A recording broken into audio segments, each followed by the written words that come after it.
Welcome to the Salmon Runs YouTube. Enjoy the video.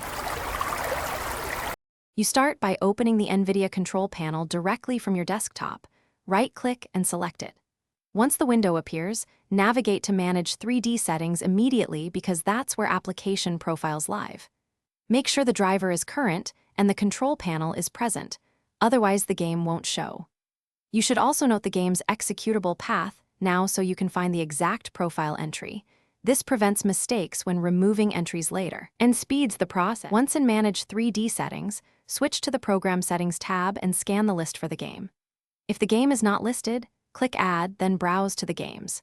EXE and select it so it appears in the list. This exposes the profile you need to remove. Make sure you select the correct profile entry. Many games share similar names.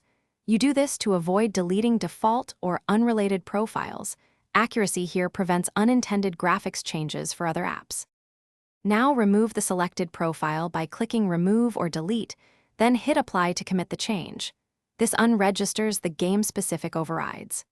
Once done, launch the game to verify it uses default settings and reboot if you see no change. If the entry reappears or settings persist, reset global settings as a deeper step or reinstall the NVIDIA driver to clear cached profiles. That one troubleshooting tip: reset or reinstall. Fixes.